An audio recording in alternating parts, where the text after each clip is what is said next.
Hello everyone, my name is Mansi Bhardwaj. आज हम करेंगे हाइड्रोडायनामिक्स का लेक्चर नंबर 10। प्रीवियस लेक्चर में हमने क्या किया था, terminal velocity and Stokes law के बारे में किया था। आज हम करेंगे Bernoulli's theorem and equation of continuity. लेकिन उसको करने से पहले जो बर्नौलीज थ्योरम है उसमें हम क्या क्या अजम्पशंस लेते हैं वो मानेंगे। देखो, पहले हम करेंगे, जो हम बर्नौलीज थ्योरम करेंगे उसमें सबसे पहले हम क्या लेंगे, आइडियल फ्लूइड। फर्स्ट हमारी यही प्रायोरिटी रहेगी कि हम आइडियल फ्लूइड लेंगे। आइडियल फ्लूइड क्यों लेंगे? आइडियल फ्लूइड में क्या होता है कि एक तो ये इनकम्प्रेसिबल होता है, इसकी प्रॉपर्टीज होती हैं इनकम्प्रेसिबल। ठीक है, इनकम्प्रेसिबल क्योंकि ये बर्नौलीज थ्योरम में यूज होगा एंड जो इक्वेशन ऑफ कॉन्टिन्यूटी करेंगे उसमें यूज होगा। ठीक है, एक तो होता है इनकम्प्रेसिबल, दूसरा इसमें प्रॉपर्टी आती है नो चेंज इन डेंसिटी। ठीक है, इनकम्प्रेसिबल होगा तो डेंसिटी में भी चेंज नहीं आएगा। थर्ड इसका पॉइंट क्या होगा, नॉन विस्कस यानी non frictional. Non viscous force यानी जो पार्टिकल होंगे, मॉलिक्यूल जो होंगे लिक्विड्स के, उनके बीच में विस्कस फ्रिक्शन नहीं होगा। ठीक है, नॉन विस्कस होगा। ठीक है, या no friction between the molecule. ठीक है, नो फ्रिक्शन। और जो थर्ड होगा इरोटेशनल, मतलब देखो जैसे हम लिक्विड को देखते हैं ना कि कई बार जो रिवर्स होती हैं उनके बीच में कई बार पत्थर आ जाता है जैसे बीच में, तो जो मॉलिक्यूल जो वाटर है वो क्या करेगा, उसके पत्थर के चारों ओर रोटेट करने लगता है। लेकिन हम आइडियल फ्लूइड ले रहे हैं तो हम मान लें कि वो इरोटेशनल लेंगे, इरोटेशनल। ठीक है, इरोटेशनल यानी ओमेगा जो एंगुलर वेलोसिटी एक टाइप से जीरो लेंगे। ठीक है, और एंगुलर मोशन भी नहीं लेंगे, ये एंगुलर मोशन ही है इरोटेशनल। ठीक है, तो एंगुलर मोशन भी यानी हम सिंपल फ्लूइड लेंगे। कौन कौन सी होंगी उसमें, एक तो इनकम्प्रेसिबल होगा, डेंसिटी में चेंज नहीं होना चाहिए, नो फ्रिक्शन यानी जो वाटर के मॉलिक्यूल होंगे उनमें फ्रिक्शन नहीं होगा, इरोटेशनल होगा यानी एंगुलर मोशन को हम उसमें कंसिडर नहीं करेंगे। ठीक है, अब देखो इस इन जो ये बर्नौलीज थ्योरम है उसको करने से पहले हम देखते हैं कि एक हमारा स्ट्रीमलाइन फ्लो होता है जिसका हम इस आइडियल फ्लूइड में यूज करेंगे। स्ट्रीमलाइन फ्लो या फिर और कौन सा होता है, स्टेडी फ्लो भी बोलते हैं उसको। ठीक है, तो स्टेडी फ्लो या फिर स्ट्रीमलाइन फ्लो, ठीक है, ये होते हैं, ये हम इसमें यूज करेंगे। ठीक है, तो स्ट्रीमलाइन फ्लो क्या होता है, देखो स्ट्रीमलाइन जो हमारे फ्लो होते हैं ना, वैसे तो बहुत टाइप्स के होते हैं। एक तो आइडियल, ठीक है, ideal, non ideal, compressible, incompressible, बहुत सारे फ्लूइड्स के टाइप होते हैं। लेकिन हमारे इसमें क्या आता है, एक तो streamline flow, turbulent flow and laminar flow, ये तीन टाइप के फ्लो आते हैं। तो हम पहले पढ़ेंगे स्ट्रीमलाइन फ्लो। तो स्ट्रीमलाइन फ्लो क्या होता है, जैसे हमने ये मान लिया, ठीक है, यहां से मान लिया लिक्विड फ्लो कर रहा है, जैसे ये मान लिया यहाँ पर पॉइंट ए है, यहाँ पर पॉइंट बी है। ठीक है, इस पॉइंट पर जो इसकी जो हमने लिक्विड लिया है उसकी स्पीड कितनी है, v1, और इस पॉइंट पर जो स्पीड है उस वो कितनी है, v2। अब देखो स्ट्रीमलाइन फ्लो क्या होता है, स्ट्रीमलाइन फ्लो होता है जब वाटर के मॉलिक्यूल, मतलब जो वाटर यहाँ से क्रॉस करेगा, जो वाटर का मॉलिक्यूल यहाँ से पार होगा, वो क्या होगा, उसकी जो स्पीड होगी वो v1 होगी। ठीक है, और जो उसके पीछे जो आ रहा है लिक्विड, उस अगर वो इस पॉइंट से फ्लो करेगा, टाइम के साथ चेंज होगी, लेकिन इस पॉइंट से फ्लो करते समय उसकी स्पीड उतनी ही होगी जितनी प्रीवियस मॉलिक्यूल की स्पीड थी। ठीक है, तो वही क्या होता है स्ट्रीमलाइन फ्लो, मतलब जो लिक्विड पहले जिस स्पीड के साथ यहाँ से फ्लो कर गया, ठीक है, और उसके बाद जब नेक्स्ट मॉलिक्यूल आएगा लिक्विड का तो क्या करेगा, उसी स्पीड के साथ यहाँ से फ्लो करेगा, लेकिन टाइम के साथ चेंज हो सकता है, लेकिन उस टाइम पे उसकी स्पीड उतनी ही होगी यहाँ से इस पॉइंट से क्रॉस करते इसमें। ठीक है, तो ये होता है स्ट्रीमलाइन फ्लो। तो इसमें कुछ आएंगी, जो स्ट्रीमलाइन फ्लो में हम क्या लिखेंगे, at any point in A space, at any point in a the velocity of fluid molecule, जो फ्लूइड मॉलिक्यूल के जो फ्लूइड के जो मॉलिक्यूल है ना, velocity of fluid molecules remain constant. ठीक है, मॉलिक्यूल रिमेन्स कांस्टेंट, वो क्या रहेंगे, कांस्टेंट। और इसमें सेकंड पॉइंट क्या आता है कि जो उस मॉलिक्यूल की क्या होगी कि जो पार्टिकल फ्लो करेगा पाथ, तो सेकंड क्या होगा कि एनी पार्टिकल फॉलोज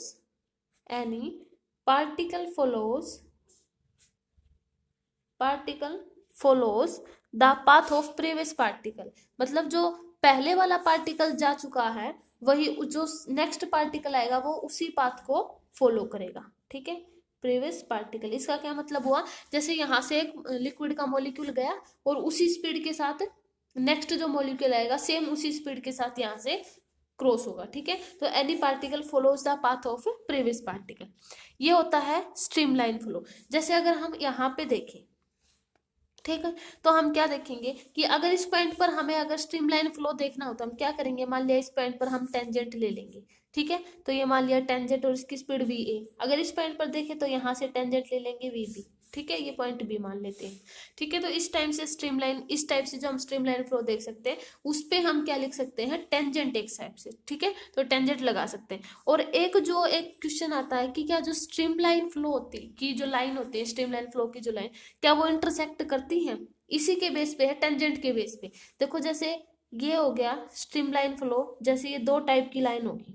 ठीक है, ये स्ट्रीमलाइन फ्लो की लाइन है। अगर मान लिया एक क्रॉस कर गई, क्वेश्चन ये है कि क्या जो स्ट्रीमलाइन फ्लो की जो लाइन होती है वो क्रॉस करती है। अगर मान लिया एक क्रॉस कर गई, ठीक है, स्ट्रीमलाइन फ्लो की डेफिनेशन क्या होती है कि हर एक पॉइंट पर जो स्पीड है वो क्या होती है, डिफरेंट होगी, है ना। हर एक पॉइंट पर स्पीड जो है मॉलिक्यूल की, वाटर के मॉलिक्यूल की, वो डिफरेंट डिफरेंट होगी। तो इसमें क्या देखेंगे, अगर हम इसका टेंजेंट ले, मान लिया इस डायरेक्शन में इसका टेंजेंट आ जाएगा। ठीक है, और इस डायरेक्शन में मान लिया इसका टेंजेंट, तो देखो यहाँ पे इनकी स्पीड क्या होगी, सेम आ गई, इस मॉलिक्यूल की भी एंड इसकी भी। लेकिन स्ट्रीमलाइन फ्लो की डेफिनेशन तो ये नहीं कहती। स्ट्रीमलाइन फ्लो की डेफिनेशन क्या कहती कि हर एक पॉइंट पर मॉलिक्यूल की स्पीड क्या होगी, डिफरेंट होगी। इसीलिए यहाँ से जो इसकी स्पीड है वो सेम हो जाएगी। तो जो है इसमें क्या आंसर आएगा कि जो स्ट्रीमलाइन फ्लो है वो कभी भी नेवर इंटरसेक्ट ईच अदर। ठीक है, तो इसमें क्या है, two streamline flow can never be intersect each other, एक दूसरे को कभी भी इंटरसेक्ट नहीं करेंगी।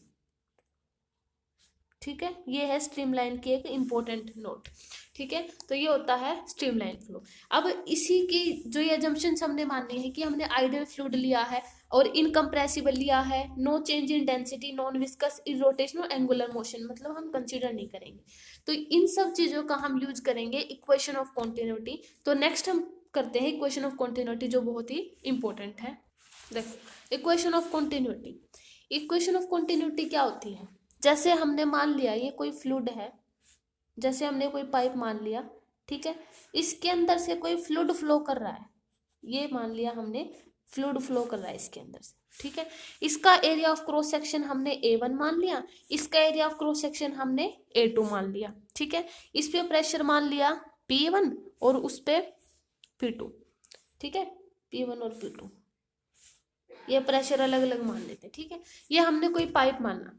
अभी क्वेश्चन ऑफ कंटिन्यूटी, इस पे मान ले इसकी वॉल्यूम हम V1 मान लेते हैं एंड इसकी जो वॉल्यूम है V2, अलग अलग कंसीडर करेंगे हर एक पॉइंट पर। ठीक है, तो क्या होगा, देखो जब यहाँ से लिक्विड करना फ्लो शुरू करेगा, जब यहाँ से, तो क्या होगा, यहाँ से इसके ऊपर क्या लगेगा, एक प्रेशर लगेगा।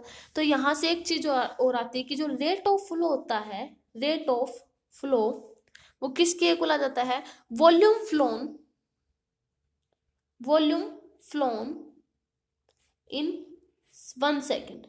ठीक है, 1 सेकेंड में कितनी वॉल्यूम फ्लो हो रही है। इसका मतलब क्या हुआ कि यहाँ से जब लिक्विड फ्लो करना शुरू करेगा वो किसके इक्वल आया कि इसकी वॉल्यूम ने 1 सेकेंड के अंदर कितना फ्लो किया। ठीक है, तो यहाँ से क्या लगेगा, एक प्रेशर। तो यानी हम कह सकते हैं कि डेल्टा टाइम टी में, ठीक है, टाइम टी के अंदर उसने कितना फ्लो किया, तो हम इसमें क्या मानेंगे, इन टाइम डेल्टा टी, क्योंकि हम क्या मान रहे हैं कि वॉल्यूम फ्लोन इन 1 सेकेंड। ठीक है, इसका मतलब हम डेल्टा टाइम टी में देख रहे हैं। तो इन टाइम डेल्टा टी, जो हमारी देखो यहाँ से जो लिक्विड डिस्प्लेस होगा उसकी डिस्टेंस कितनी हो जाएगी, क्योंकि जो वेलोसिटी क्या होती है, स्पीड v1 इज, इसकी स्पीड v1 है, v1 इज इक्वल टू क्या हो जाएगी, सॉरी ये वॉल्यूम नहीं थी, v1 v2 इनकी स्पीड थी। ठीक है, तो ये आ जाएगी। अब जो यहाँ से स्पीड क्या होती है, डिस्टेंस बाय टाइम, ये हो जाएगा डेल्टा टी। और एट हम डेल्टा टाइम टी में देख रहे हैं, तो यहाँ से जो डिस्टेंस है, यानी यहाँ से जो लिक्विड डिस्प्लेस होगा, यहाँ इसके ऊपर प्रेशर लगेगा, यहाँ से जो लिक्विड डिस्प्लेस होगा किसके इक्वल होगा, V1 डेल्टा टी। यानी हम एक टाइप से ऐसे कह सकते हैं कि ये जो लिक्विड डिस्प्लेस हुआ है उसकी लेंथ है, ठीक है। तो जो डिस्टेंस आगे किसके इक्वल आई, V1 इंटू डेल्टा टी, ठीक है। ये आ गई। अब वॉल्यूम, अब हम लेंगे, ये आया इसकी डिस्टेंस आगे। अब volume of fluid that enters in delta T, अब हम सिर्फ इस पार्ट की जिक्र कर रहे हैं, अभी तक लीव्स वाला पार्ट हमने नहीं किया है, अभी तक सिर्फ एंटर वाला पार्ट कर रहे हैं, ठीक है। तो volume of liquid that enters in time delta T, delta time T में कितनी जो वॉल्यूम, लिक्विड की जो वॉल्यूम है वो एंटर्स करेगी, ठीक है। तो वॉल्यूम क्या होती है, volume is area into length होती है। एरिया इसका कितना था A1, और लेंथ कितनी है, ये एक टाइप से जो डिस्टेंस है वो एक टाइप से लेंथ ही है, तो एरिया इंटू लेंथ वॉल्यूम होती है, तो एरिया इंटू लेंथ आ जाएगी V1 into delta T. Side में लिख देते हैं, because volume is equal to area into length, ठीक है। वह length is V1 into delta T, ये एक टाइप से लेंथ ही है, ठीक है, डिस्टेंस। तो ये आ जाएगी वॉल्यूम, ठीक है। अब वॉल्यूम आ गई। अब हम क्या देखेंगे, mass of fluid that enters in delta time T, के अंदर, ठीक है। अब हम मास देखेंगे, तो मास क्या होता है, डेंसिटी क्या होती है, मास पर यूनिट वॉल्यूम होती है। तो यहां से हम मास निकाल सकते हैं, किसके इक्वल आ जाएगा, डेंसिटी इंटू वॉल्यूम के।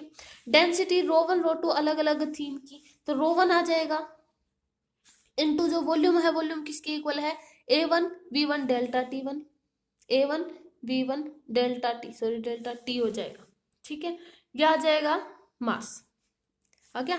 मास ऑफ लिक्विड, देखो इसमें जो डेंसिटी है हमने ρ1 नहीं लेंगे हम, क्योंकि हमने कैसा लिक्विड लिया है, आइडियल फ्लूइड, ठीक है। आइडियल फ्लूइड की क्या प्रॉपर्टी होती है कि वो इनकम्प्रेसिबल होता है, तो यहाँ पे डेंसिटी चेंज होती हुई नहीं लेंगे, तो डेंसिटी क्या होगी, अनचेंज रहेगी, ठीक है, because this is a ideal fluid. And ideal fluid में हमने प्रॉपर्टी मानी थी, इनकम्प्रेसिबल होगा, नॉन विस्कस होगा, ठीक है, और नॉन फ्रिक्शन मतलब कोई फोर्स एक्ट नहीं, और इरोटेशनल, ये हमने अजम्पशंस मानी थी, ठीक है। तो उसी के बेस पे वर्क करेंगे। तो यहाँ से जो डेंसिटी है वो ρ1 ना लिख के सिर्फ हम रो लिखेंगे, बिकॉज डेंसिटी इज अनचेंज्ड, ठीक है। तो रो A1 V1 डेल्टा टी। अब देखो, जो सेम प्रोसेस हम इस पार्ट के लिए करेंगे, यहाँ से तो जो लिक्विड है एंटर कर रहा था, अब यहाँ से क्या करेगा, जितनी वॉल्यूम के साथ यहाँ से एंटर कर रहा था उतनी ही वॉल्यूम के साथ यहाँ से क्या करेगा, बाहर लीव्स करेगा वाटर को, ठीक है। तो यहाँ से क्या आ जाएगा, तो फॉर इसके लिए लीव्स पार्ट के लिए देखेंगे, इन टाइम डेल्टा टी में जो volume of fluid that leaves, मतलब जब फ्लूइड लीव्स हो रहा है, ठीक है, दैट लीव्स, तो क्या होगा कि A2 V2 delta T, because volume is the area into length, तो एरिया हो जाएगा और लेंथ ही होती है जो यहाँ से आई, ठीक है, V1। तो सेकंड के लिए V2 मानना है, V2 इंटू डेल्टा टी, यह आ जाएगा वॉल्यूम। और अब निकालेंगे सेकंड इसी के लिए मास, ठीक है, mass of fluid that, mass of जो फ्लूइड लिखेंगे that leaves in time delta time T के लिए, ठीक है। तो ये कितना आ जाएगा, डेल्टा टाइम टी के लिए यूज करेंगे, तो रो मास डेंसिटी क्या होती है, मास पर यूनिट वॉल्यूम, तो rho is equal to rho A2 V2 into delta T, ये मास m के लिए, रो A2 V2 डेल्टा टी। अब इसमें यूज करेंगे law of conservation of mass. Law of conservation of mass use क्यों करेंगे, क्योंकि इक्वेशन ऑफ कॉन्टिन्यूटी क्या कहती है कि जिस फ्लो के साथ इस पॉइंट से जो लिक्विड है फ्लो करता है, सेम उसी फ्लो के साथ लिक्विड क्या करेगा, लीव्स करेगा। जिस फ्लो के साथ लिक्विड एंटर करेगा उसी के साथ लीव्स करेगा। इक्वेशन ऑफ कॉन्टिन्यूटी थी P1 V1 is equal to P2 V2, यानी एक टाइप से जो प्रेशर एंड जो वॉल्यूम आया, सॉरी A1 था यहाँ पे, A1 V1 area A1 V1 is equal to A2 V2। ये जो होते हैं ये होंगे कांस्टेंट, यानी एरिया इनटू वॉल्यूम, ये होते हैं कांस्टेंट। ठीक है, तो लॉ, इसमें लॉ ऑफ कंजर्वेशन यूज करेंगे, law of conservation of mass. Mass को करेंगे तो दोनों तरफ इसको इक्वल रख लेंगे, यहाँ से इसका मास ये आया एंड यहाँ से ये आया, तो दोनों का rho A1 V1 delta T is equal to rho A2 V2 delta T। Delta T rho and rho, और A1 V1 is equal to A2 V2। यही इक्वेशन ऑफ कॉन्टिन्यूटी थी कि जो एरिया एंड वॉल्यूम, जो शुरू में liquid जब enter कर रहा है और बाद में जो लिक्विड लीव्स करेगा, सेम वो क्या रहेंगे, कांस्टेंट। ठीक है, यानी जो स्पीड ऑफ, एक यहाँ से इक्वेशन ऑफ कॉन्टिन्यूटी से ये इक्वेशन ऑफ कॉन्टिन्यूटी आई है A1 V1 is equal to A2 V2। यहाँ से जो इक्वेशन ऑफ कॉन्टिन्यूटी है वो एक और इम्पोर्टेंट बताती है फॉर्मूला, वो क्या है कि जो वॉल्यूम है, जो स्पीड है लिक्विड की, वो किसकी होती है, इनवर्सली प्रोपोर्शनल होती है एरिया की। इनवर्सली प्रोपोर्शनल किसके होती है, एरिया के। जिस, मान लिया हम अगर पाइप लें, ठीक है, अगर जिस साइड से पाइप का जो एरिया है जिस तरफ से कम होगा, उस स्पीड, उस तरफ से जो है लिक्विड की जो स्पीड होगी वो ज्यादा फ्लो करेगी। ठीक है, तो वो क्या होता है, वो क्या है, एक यानी जो स्पीड है लिक्विड की वो इनवर्सली प्रोपोर्शनल है एरिया की। जब एरिया इंक्रीज करेगा तो उसकी जो स्पीड है लिक्विड की वो होती है डिक्रीज। देखो इसका एक एग्जांपल ये है कि जब देखो एक पाइप से जब पानी फ्लो करता है, ठीक है, तो हम क्या करते हैं, अगर मान लिया उस पाइप को आगे से जब हम प्रेस कर लेते हैं, ठीक है, तो प्रेस करते तो क्या होता है, वहां पे जो प्रेशर है वो क्या हो जाता है, इंक्रीज हो जाता है, यानी वाटर की जो स्पीड है वो इंक्रीज हो जाती है। ठीक है, तो यहाँ से एरिया जितना कम होगा उसकी जो स्पीड है उतनी ही ज्यादा फ्लो करेगी। तो इक्वेशन ऑफ कॉन्टिन्यूटी से एक ये रिलेशन भी आया था कि जो स्पीड ऑफ द लिक्विड है वो इनवर्सली प्रोपोर्शनल होती है एरिया की। ये प्रेशर से भी रिलेटेड है, क्योंकि प्रेशर जिस तरफ एरिया कम होता है वहां पे प्रेशर ज्यादा होता है। ये आएगा बर्नौलीज थ्योरम में। ठीक है, तो ये अब तक जो लिक्विड इक्वेशन ऑफ कॉन्टिन्यूटी थी इसमें सिर्फ ये रिलेशन रखेंगे कि जो स्पीड ऑफ लिक्विड है वो इनवर्सली प्रोपोर्शनल होती है एरिया की। तो ये थी इक्वेशन ऑफ कॉन्टिन्यूटी। अब करते हैं बर्नौलीज थ्योरम। देखो बर्नौलीज थ्योरम से पहले एक जो इक्वेशन ऑफ कॉन्टिन्यूटी है उसकी बेस पे एक न्यूमेरिकल करते हैं। ये क्वेश्चन है, water flows through a horizontal pipe of radius, जिसकी रेडियस कितनी है 1 centimetre, at a speed of, उसकी स्पीड कितनी गिवन है 2 metre per second inverse. What should be the diameter of its nozzle if water is to come out at a speed of 10 metre per second inverse. ये given है। तो according to equation of continuity A1 V1 is equal to किसके equal होता है, A2 V2। ये इसके equal होता है इक्वेशन ऑफ कॉन्टिन्यूटी के अकॉर्डिंग। तो यहाँ से एरिया किसके इक्वल होता है, पाई आर स्क्वायर। अब आर जो होता है डायमीटर का हाफ होता है, यानी D/2। ठीक है, देखो हम यहाँ पे D1²/4 लिख देते हैं, इसका रीजन बताएंगे बाद में। V1 हमारी गिवन कितनी है 2 मीटर पर सेकेंड इनवर्स। ठीक है, 2 गिवन है, इज इक्वल टू किसके, A2 किसके इक्वल है, पाई D2²/4, और V2 हमारे पास गिवन नहीं है, तो इसको हम, ये V2 गिवन है सॉरी, तो ये आ जाएगा, V2 गिवन नहीं है।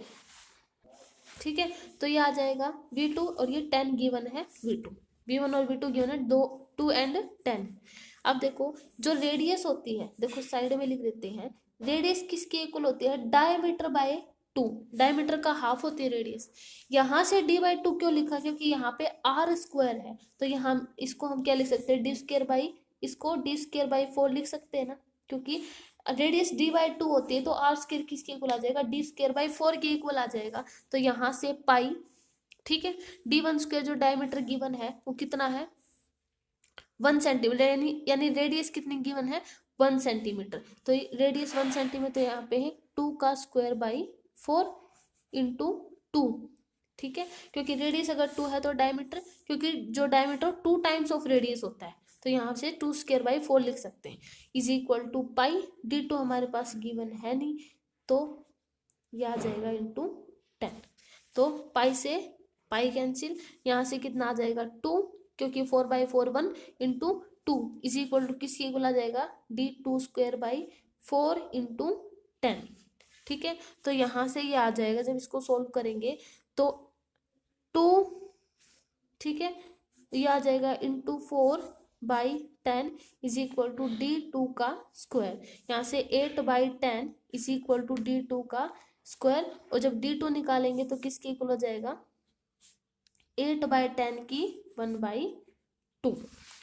ठीक है, तो इसको सॉल्व कर लेंगे, इसको सॉल्व कर लेंगे तो ये आ जाएगा। ठीक है, तो यहाँ से 2 आया, यहाँ से d2/4 आ जाएगा, ये गिवन नहीं है तो इसको हम d2 निकाल लेंगे, यहाँ से ऐसे d2 आ जाएगा। तो ये था इक्वेशन ऑफ कॉन्टिन्यूटी के ऊपर न्यूमेरिकल। नेक्स्ट हम करते हैं बर्नौलीज थ्योरम, जो कि बहुत इंपॉर्टेंट है। देखो, जो ये बर्नौलीज थ्योरम है ना, ये किस पे वर्क करती है, पहली बात तो एक कंजर्वेशन ऑफ एनर्जी पे वर्क करती है। ठीक है, देखो इसमें एक important, it is based on conservation of energy. अब ये कंजर्वेशन ऑफ एनर्जी पे वर्क क्यों करती है, देखो कंजर्वेशन ऑफ एनर्जी, ऐसा क्यों, क्योंकि देखो जब हम लिक्विड लेते हैं ना, तो लिक्विड के ऊपर कुछ 3 टाइप्स की जो है एनर्जी वर्क करती हैं उस लिक्विड के ऊपर। ठीक है, मान लिया हमने इसके अंदर लिक्विड ले लिया, ठीक है, इस ट्यूब के इसके अंदर, ठीक है, इसके अंदर हमने लिक्विड ले लिया, तो क्या होगा, एक तो लिक्विड का खुद का प्रेशर होगा। ठीक है, शुरू में हम अगर स्टडी मानेंगे तो उसका जो प्रेशर होता है स्टडी में अगर माने, तो अगर इफ लिक्विड इज स्टडी यानी फ्लो नहीं कर रहा, लिक्विड इज स्टडी, अगर लिक्विड फ्लो नहीं कर रहा तो उस टाइम पे जो चेंज इन प्रेशर है वो किसके इक्वल आ जाता है, ρ/g/h। अगर लिक्विड मोशन में है, if liquid is in motion, अगर लिक्विड मोशन में है तो उसमें जो चेंज इन प्रेशर आता है P2 - P1 वो किसके इक्वल आ जाता है, ρg/H1 - H2। ये आ जाता है अगर लिक्विड मोशन में होता है। हम शुरू में क्या माने कि हमारा लिक्विड रेस्ट में है, तो क्या होगा, अगर लिक्विड रेस्ट में है तो इसमें 3 टाइप की जो है एनर्जी वर्क करेंगी। एक तो इसकी खुद की पोटेंशियल एनर्जी, ठीक है, लिक्विड की जो potential energy, because liquid is in rest. Second work करेगा उसके ऊपर प्रेशर एनर्जी, क्योंकि लिक्विड का खुद का प्रेशर भी होगा। अब अगर लिक्विड रेस्ट में है तो ये 2 चीज तो होंगी। अगर थर्ड केस मान ले, अगर सेकंड केस हम मान ले कि अगर लिक्विड मोशन में है तो उसके ऊपर काइनेटिक एनर्जी भी वर्क करेगी। ठीक है, तो इस टाइप के इस जो लिक्विड हुआ वो 3 टाइप की एनर्जी पर डिपेंड करेगा। एक तो होगी pressure energy, pressure energy. Second होगी हमारी पोटेंशियल एनर्जी, क्योंकि अगर मान लिया लिक्विड रेस्ट में ले तो उसकी खुद की पोटेंशियल एनर्जी होगी कुछ। एंड थर्ड केस हम मान लेते कि अगर लिक्विड मोशन में है तो उसके ऊपर कुछ काइनेटिक एनर्जी भी होगी। ये 3 जो है एनर्जी लिक्विड के ऊपर मूव करती हैं, जब मतलब होती है जब हमारा लिक्विड रेस्ट में या मोशन में होता है। ठीक है, ये जो 3 है एनर्जी ऑफ ए लिक्विड, ये जो होती है प्रेशर एनर्जी शुरू में सिर्फ पी लेते हैं। पोटेंशियल एनर्जी लिक्विड की जो पी होती है, जो पोटेंशियल एनर्जी हो जाती है वो किसकी इक्वल हो जाती है, ρ/g/h। एंड जो काइनेटिक एनर्जी होती है लिक्विड की वो किसकी इक्वल, 1/ρv²। ये चीजें होती हैं। ये 3 टाइप की एनर्जी आई। बर्नौलीज थ्योरम ने क्या किया, जो हमने शुरू में जो लिक्विड माना था ना, लिक्विड में जो चेंज इन प्रेशर था वो किसके इक्वल था, अगर लिक्विड रेस्ट में था तो चेंज इन प्रेशर ρ/g/h के इक्वल था। लेकिन जब लिक्विड मोशन में आया तो उनमें जो चेंज इन प्रेशर है वो किसके इक्वल आया, ρg/H1 - H2 के इक्वल आया। जो बर्नौलीज था, बर्नौलीज ने उसी बेस पे वर्क किया था कि जब हमारा लिक्विड मोशन में होता है तो चेंज इन प्रेशर ये ही क्यों आता है, कि change in pressure ρg/H1 - H2 वाली ये क्यों आती। ठीक है, ये बर्नौलीज ने अपनी थ्योरम में बताया कि जो लिक्विड मोशन में होता है तब उसके हर एक पार्टिकल पर जो प्रेशर डिफरेंस होगा वो इसकी इक्वल होता है। ठीक है, यही होती है, यही है बर्नौलीज थ्योरम। अब देखो जो बर्नौलीज थ्योरम में क्या था कि जब जो बर्नौलीज ने क्या लिया, मान लिया ये पाइप ले लिया, ठीक है, ये पाइप लिया, शुरू में इसके ऊपर क्या किया, मान लिया इसका प्रेशर P1 था, इसका प्रेशर P2 था। ठीक है। इसका area of cross section A था, इसका area of cross section A2 था, A1 एंड A2। ठीक है। इस पे जो इसकी मान लिया यहाँ से, क्योंकि यहाँ से अर्थ का सरफेस से हाइट मान ली ये थी H1 और ये मान ली H2। ठीक है, ये मान ली हाइट जो है अर्थ के सरफेस से। ठीक है, और इनके ऊपर जो स्पीड V1 एंड V2 थी, इनकी वॉल्यूम मान ली V1 and V2, sorry speed volume मान ली V1 एंड V2। ठीक है, तो बर्नौलीज ने क्या दिया कि जो इन तीनों एनर्जी का जो सम होता है ना, pressure energy, potential energy and kinetic energy, इन तीनों एनर्जी का जो सम होता है वो किसके इक्वल आता है? कांस्टेंट के इक्वल। यानी ρ1, यानी इस पॉइंट पर देखें P1 प्लस ρg(h1), क्योंकि हाइट h1 पर लेंगे, प्लस 1/2 ρv1 का square is equal to P2 rho plus ρg(h2) plus half ρv2 का स्क्वायर। ठीक है, इन जो दोनों का सम है अलग अलग, वो उसको हम ऐसे भी लिख सकते हैं ना, P plus ρgh plus half ρv square, और वो किसके इक्वल आ जाता है? कांस्टेंट की। ठीक है, ये थी बर्नौलीज थ्योरम। बर्नौलीज थ्योरम ने ये कहा कि जो pressure energy, potential energy and kinetic energy जो एक लिक्विड पर डिपेंड करती हैं, उनका जो सम होता है वो किसके इक्वल आता है? कांस्टेंट के। ठीक है, तो बाय डेफिनेशन देखते हैं बर्नौलीज थ्योरम। ये है इसकी डेफिनेशन कि जो बर्नौलीज थ्योरम है क्या कहती है कि जब स्ट्रीमलाइन और आइडियल फ्लूइड हम लेते हैं, मतलब इनकम्प्रेसिबल हो, नॉन विस्कस हो और इरोटेशनल हो, ये तीन कंडीशन ले अगर हम, तो उसमें जो प्रेशर एनर्जी है, पोटेंशियल एनर्जी है, जो काइनेटिक एनर्जी है, उनका जो सम होगा वो किसके इक्वल आएगा? कांस्टेंट के। यही है हमारी बर्नौलीज थ्योरम। अब हम इसका प्रूव करते हैं कि जो pressure P plus ρgh plus half ρv square is equal to ये कांस्टेंट कैसे आया। ठीक है, ये लेते हैं। अब इसका हम प्रूफ करते हैं, प्रूफ ऑफ बर्नौलीज थ्योरम। देखो, हम ये मान लेते हैं कि हमने ये कोई पाइप ले लिया, ये हो गया कोई पाइप। ठीक है, इसके अंदर हम मान लेते हैं कि इतनी हाइट पर, ग्राउंड से इतनी हाइट पर, ये मान लिया H1 एंड ये मान लिया H2, height H1 and H2 मान ली, और इनका जो एरिया ऑफ यानी P1 इस पॉइंट पर एंड P2 इस पॉइंट पर प्रेशर। ठीक है, and area of cross section जो A1 एंड इस पर A2, एंड जो स्पीड है एट V1 इस पर एंड V2 इस पर। ठीक है, ये अजम्पशंस मान ली, और हमने क्या माना है कि ये एक आइडियल लिक्विड है, मतलब इनकम्प्रेसिबल होगा, इरोटेशनल होगा एंड नॉन विस्कस, यानी लिक्विड के बीच में कोई फ्रिक्शन नहीं होगा और डेंसिटी भी चेंज नहीं होगी बिकॉज इनकम्प्रेसिबल है। ठीक है, ये मान लिया। इस पॉइंट पर मान लिया एक पॉइंट ये मान लेते हैं और एक पॉइंट ये मान लेते हैं। ठीक है, A एंड B। अब क्या होगा, यहाँ से लिक्विड के ऊपर कुछ प्रेशर एक्सर्ट होगा, और मान लिया इस लिक्विड की जो डिस्टेंस है वो यहाँ से लेके यानी A से A' आ गई। ठीक है, और यहाँ से इसकी जो आ गई B से B' आ गई। ठीक है, तो क्या करेगा, अब इन टाइम जो इंटरवल में जो लिक्विड है वो मूव करेगा A' B' से। ठीक है, तो हम लिख देते हैं in time delta T liquid moves. हमारा लिक्विड कैसे मूव्स करेगा? A' से B', क्योंकि A से B पहले था, जब हमने इसके ऊपर प्रेशर एक्सर्ट किया कुछ, तो लिक्विड जो है A' से B' में आ गया, तो liquid flows A' to B', A' B' में आ जाएगा। ठीक है, अब क्या होगा, इसके ऊपर हम क्या लगाएंगे? Work energy theorem. Work energy theorem क्यों लगाएंगे?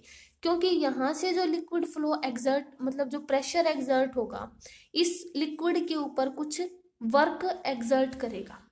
ठीक है, इस पॉइंट के ऊपर जब वर्क एक्सर्ट करेगा तो नेक्स्ट यहाँ से जो वर्क एक्सर्ट करेगा, और ये जो है इस डायरेक्शन में वर्क करेगा, ये इस डायरेक्शन में एक्सर्ट करेगा, और ये इसको क्या करेगा? ओपोज, इसको यानी ये रोकने की कोशिश करेगा। तो इस डायरेक्शन में ये करेगा इस डायरेक्शन में फ्लो, एंड ये कर रहा है इस डायरेक्शन में, क्योंकि इसके ऊपर वर्क डन इस डायरेक्शन में लगा रहा है।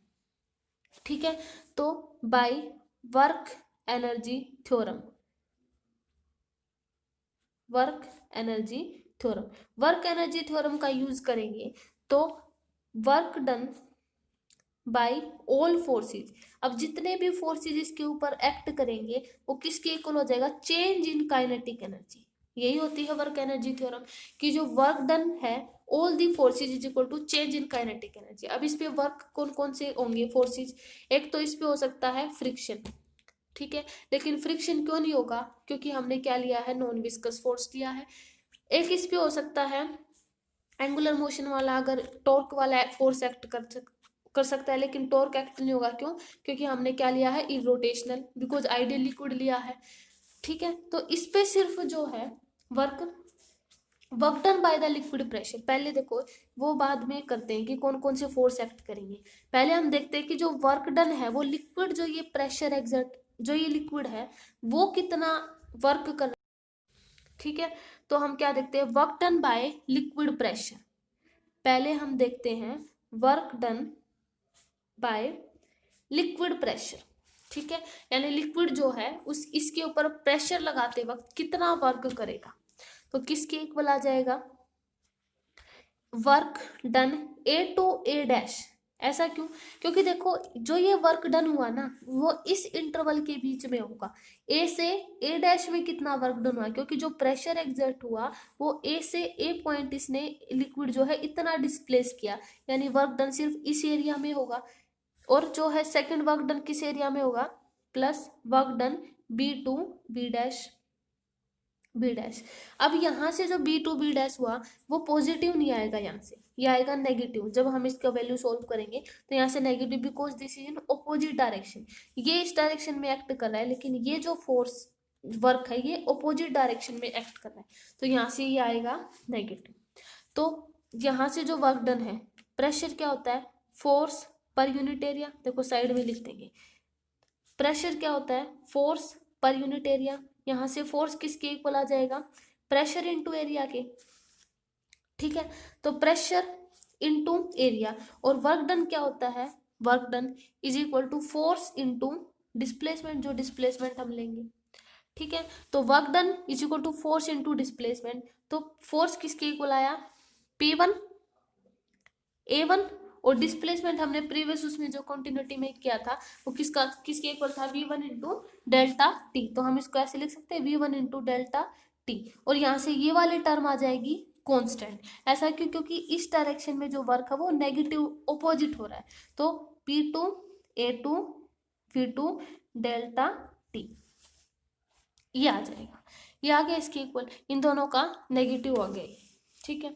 अब हमें पता है कि जो इक्वेशन ऑफ कॉन्टिन्यूटी है A1V1 is equal to A2V2 होती है, इक्वेशन ऑफ कॉन्टिन्यूटी, ठीक है, तो A1V1, अब जो डेंसिटी आती है, चेंज इन मास, देखो यानी मास जो होता है, क्योंकि हमने क्या लिया है, मास वेरी कर रहा है, ये इसमें अलग मास होगा और उसमें अलग होगा, तो डेल्टा एम यानी change in mass is equal to density into volume होती है, क्योंकि जो डेंसिटी होती है वो मास पर यूनिट वॉल्यूम होती है, तो mass into mass is equal to density into volume आ जाएगा, और वॉल्यूम किसके इक्वल है, P1, sorry area into length होती है ना, एरिया A1 और length V1 into delta T, देखो हम साइड में लिख देते हैं कि जो वॉल्यूम होती है वो एरिया इंटू लेंथ होती है, एरिया A1 है और length V1 into delta T है, ठीक है, ये इसलिए वॉल्यूम ये आया, और ये आ जाएगा डेल्टा एम, यानी A1V1 ये हो गया डेल्टा एम, A1V1, और यहाँ से delta M is equal to second, अगर इस वाले पार्ट के लिए लें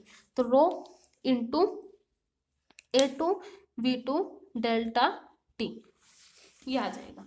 अब जो A1V1 है, जो इक्वेशन ऑफ कॉन्टिन्यूटी थी ये, इसमें हम क्या लिख सकते हैं, A1V1 की जगह पे क्या हो जाएगा, P1, देखो जो ये P1 आया था, P1 A1V1 into delta T की जगह पे हम क्या लिख सकते हैं, डेल्टा एम, देखो A1V1 delta T is equal to किसके इक्वल लिख सकते हैं इक्वेशन से, डेल्टा एम बाई रो, इसकी इक्वेशन रख देंगे इसमें और इन दोनों में, क्योंकि A1V1 delta T A2V2 into delta A1 और delta M by rho same इसमें, तो ये वाली वैल्यू कर देंगे इसमें पुट, तो P1 into A1 V1 delta T की जगह आप ये लिख सकते हैं delta m into delta m by rho is equal to P2 और इसकी जगह डेल्टा m बाई रो। इसमें डेंसिटी चेंज नहीं होगी, क्यों? क्योंकि हमने लिक्विड क्या लिया है, इनकम्प्रेसिबल। लिक्विड है इनकम्प्रेसिबल, तो हमारा जो डेंसिटी होगी वो चेंज नहीं होगी बिकॉज आइडियल लिक्विड के कारण। ठीक है, तो P1 into delta m by rho minus, ये आ जाएगा ना माइनस, क्योंकि हमने इसमें रखी है इस इक्वेशन में, minus P2 into delta m by रो।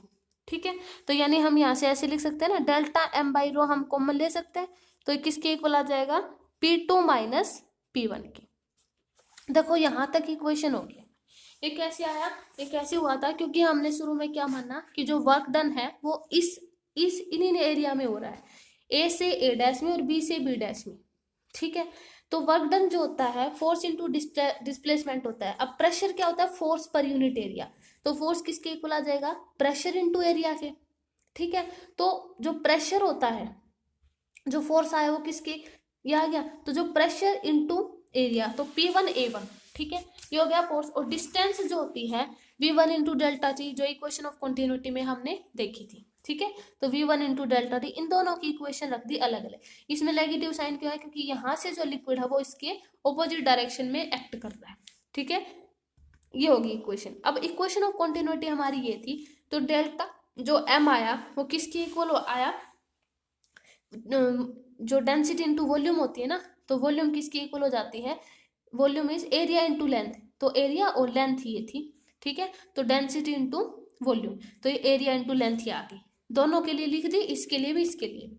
अब क्या किया, यहाँ से A1 V1 into delta T, क्योंकि हमें ये इक्वेशन चाहिए थी इस इक्वेशन में, तो यहाँ से A1 V1 डेल्टा टी की वैल्यू यहाँ से क्या आई, रो m बाई, इसके नीचे रो नहीं आ जाएगा, ये डेल्टा m बाई रो, तो इन दोनों की इक्वेशन इस इक्वेशन में पुट कर दी, तो P1 A1 V1 delta T की वैल्यू यहाँ से ये आई थी, ये कर दी। ठीक है, यहाँ तक की क्वेश्चन होगी। अब इसके बाद करते हैं, देखो यहाँ तक आ गई थी। अब देखो हमारा लिक्विड जो है, हमने लिक्विड लिया है, उसके ऊपर बहुत सारे फोर्स एक्ट कर रहे होंगे, लेकिन हमने क्या लिया है, आइडियल लिक्विड लिया है। ठीक है, तो हमारे जो और फोर्सेज है ना, कौन कौन से, यानी जो हमारा फ्रिक्शन के कारण जो फोर्स होगा, ठीक है, या फिर जो बॉडी रोटेट कर रही है, ठीक है, या फिर हम क्या माने, शुरू में हमने क्या माना था, इनकम्प्रेसिबल है ना, तो हमारी डेंसिटी भी चेंज नहीं हो रही, यानी और सारे जो फोर्सेज है वो हमारे नेग्लेक्ट होंगे, बिकॉज हमने आइडियल फ्लूइड लिया है।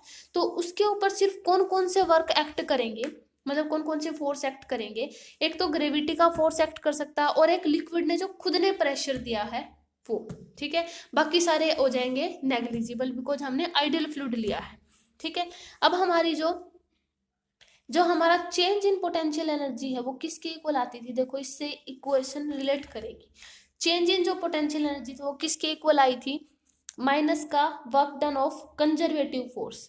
ठीक है, और हमारी जो ग्रेविटी है वो कैसा फोर्स है, कंजर्वेटिव फोर्स। ठीक है, तो इसके ऊपर सिर्फ वर्क डन है, जो ग्रेविटी के थ्रू जो वर्क डन हुआ सिर्फ वही एक्ट करेगा, और इसके ऊपर वर्क एक्ट नहीं करेंगे, बिकॉज आइडियल लिक्विड है, बाकी सारे फोर्स हो जाएंगे कांस्टेंट।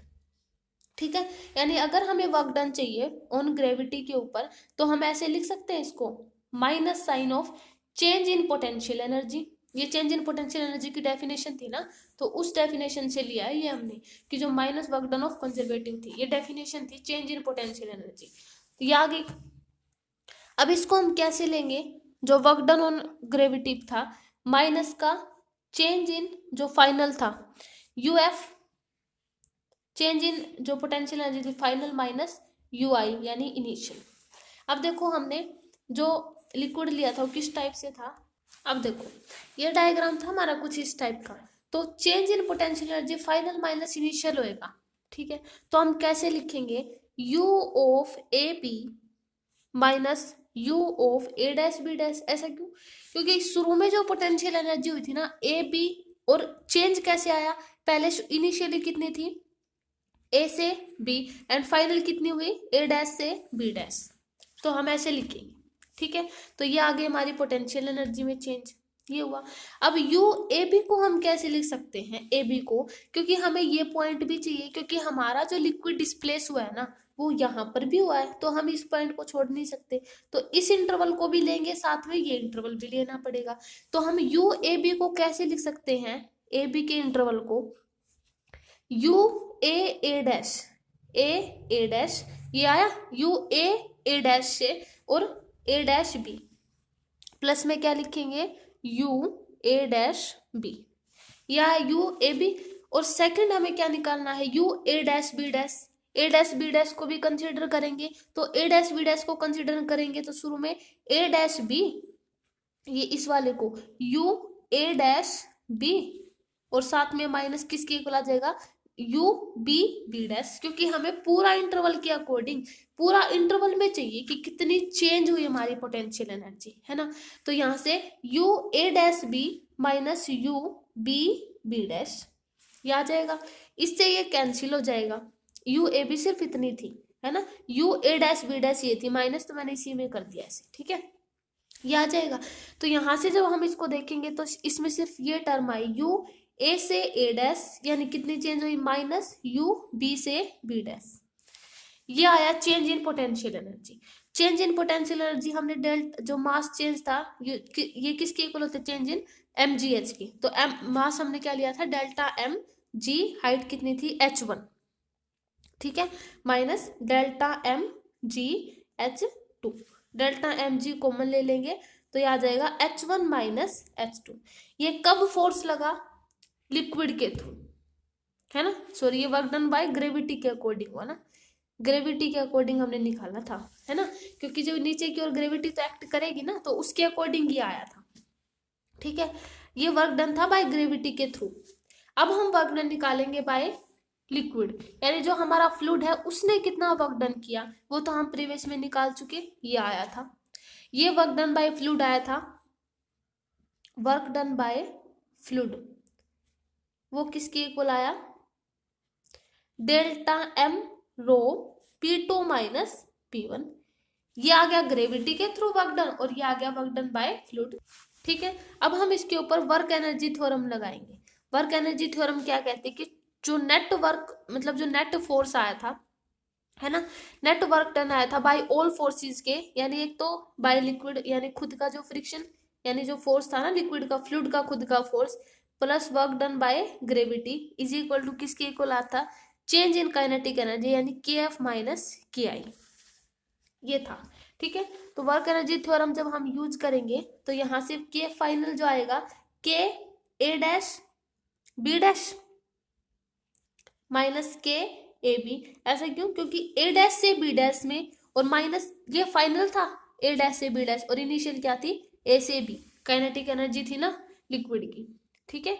तो इसको भी हम सॉल्व कर सकते हैं के ए डैश बी डैश को, क्योंकि के ए डैश बी प्लस के बी बी डैश माइनस के ए डैश और माइनस के ए डैश बी, ये क्यों हुआ, क्योंकि ए डैश देखो हमें काइनेटिक एनर्जी चाहिए ना, तो ये ए डैश से बी, ए डैश से बी और बी बी डैश, ये आ गया इस पॉइंट तक, और ये आ जाएगा ए से ए डैश और ए डैश से बी, क्योंकि ये फाइनल पॉइंट था, ये फाइनल पोजीशन थी, ए डैश से बी ये और बी से बी डैश, और बाद में इनिशियली क्या थी ए से ए डैश एंड ए डैश से बी, ठीक है, तो इसीलिए ये आया। तो इन यहाँ से ये वाली टर्म हो जाएगी कैंसिल, तो सिर्फ किसके इक्वल आ जाएगा के बी बी डैश माइनस के ए डैश, ये आ गई इसमें, ठीक है। तो वर्क डन फाइनल मतलब जो फ्लूइड का था by work done on gravity किसके इक्वल आया 1/2 डेल्टा एम V2 का square minus 1/2 delta M V1 का स्क्वायर, इसके इक्वल आ गए, ठीक है। तो यहाँ से जो फोर्स हम यहाँ से ऐसे लिख सकते हैं 1/2 डेल्टा एम कॉमन है, V2 का स्क्वायर माइनस V1 का स्क्वायर, ऐसे लिखो, तो बाकी इसको अलग अलग सोल्व करेंगे, ठीक है।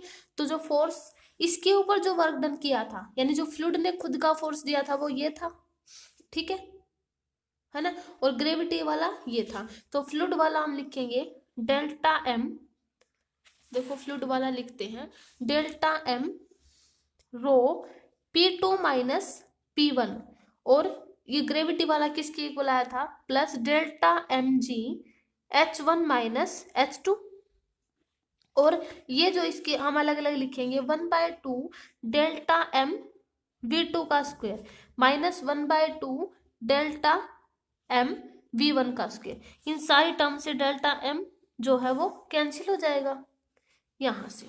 तो यहाँ से सिर्फ क्या टर्म बचेगी। अब इस पूरे इक्वेशन को हम रो से मल्टीप्लाई कर देते हैं, ठीक है। तो रो से मल्टीप्लाई किया तो क्या आ जाएगा, p1 माइनस p2, है ना, क्योंकि रो से मल्टीप्लाई किया तो रो से रो कैंसिल हो जाएगा यहाँ से, ठीक है।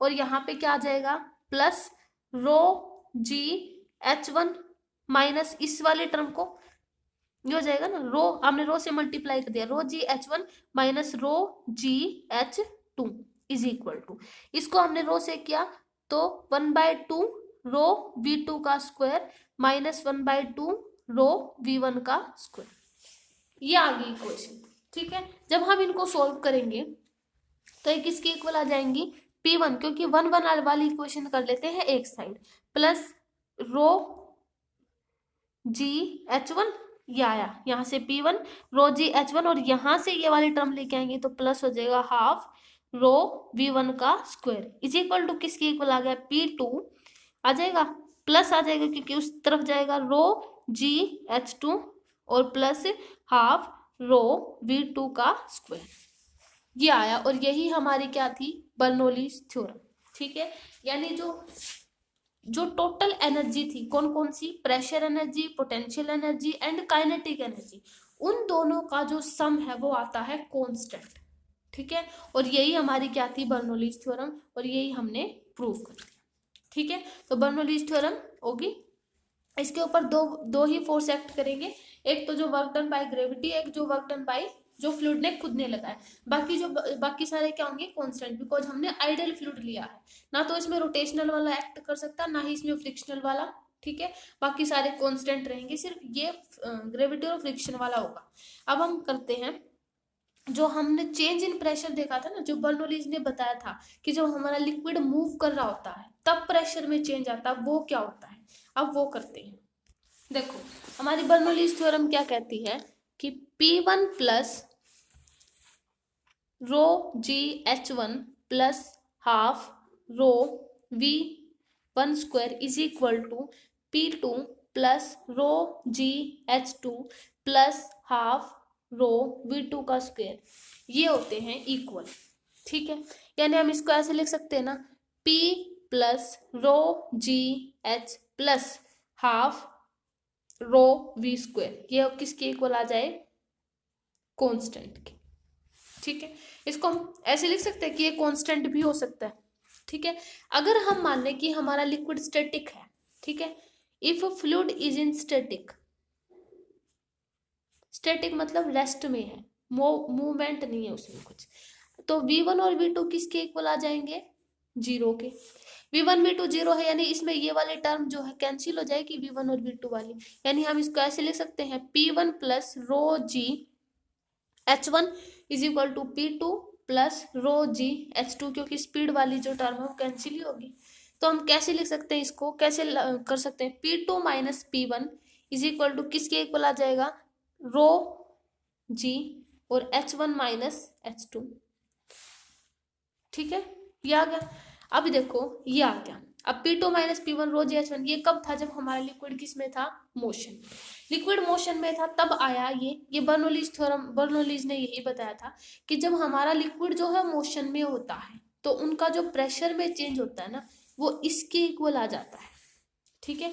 यानी उनकी इनिशियल और फाइनल स्पीड को अगर जीरो कर दे, दोनों की स्पीड को, तो उनमें जो प्रेशर में चेंज आता है वो ये आता है, ठीक है। यही थी हमारी बर्नौलीज थ्योरम, ठीक है। तो नेक्स्ट लेक्चर में हम करेंगे उसके इससे आगे टोरिजली फॉर्मूला और जो बर्नौलीज, अब देखो जो बर्नौलीज थ्योरम है, देखो उससे पहले मैं बताती हूँ कि जो एप्लीकेशन होती है, एप्लीकेशन ऑफ बर्नौलीज थ्योरम।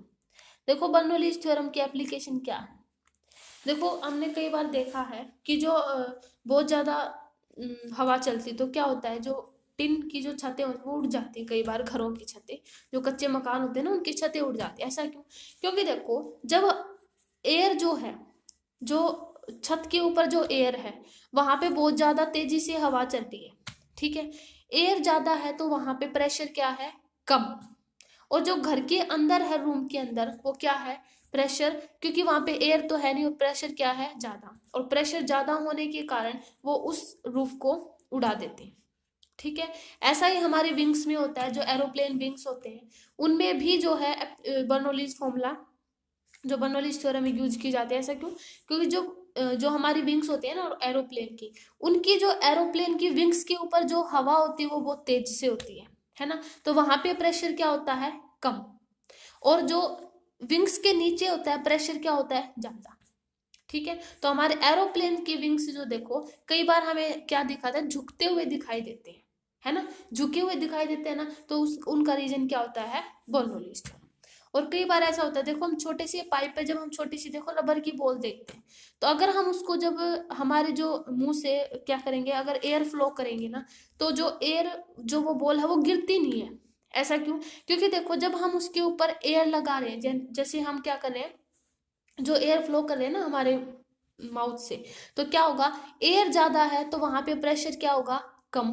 लेकिन जब जो यानी जो उसका पाइप का जो छोटा जहां से बॉल चिपकी हुई है, वहां पे नीचे की ओर एयर क्या है, कम है, और प्रेशर क्या होगा, ज्यादा, तो वो प्रेशर उस बॉल के ऊपर लगेगा और उस बॉल को है गिरने नहीं देगा, है ना। इसलिए तो ये कुछ एप्लीकेशन है बर्नौलीज थ्योरम। और जो हमने जो उसमें देखा है कई बार कि जो हमारा स्ट्रॉ होता है, जैसे हम उसको प्रेस करते हैं तो वहां से जो पानी निकलता है, उसमें भी बर्नौलीज जो थ्योरम है वो यूज की जाती है। ठीक है, तो ये कुछ एप्लीकेशंस थी बर्नौलीज थ्योरम की। तो नेक्स्ट हम करेंगे टोरेजनी फॉर्मूला और आगे जो टॉपिक है। ठीक है, तो आज के वीडियो में इतना ही। Okay, thank you.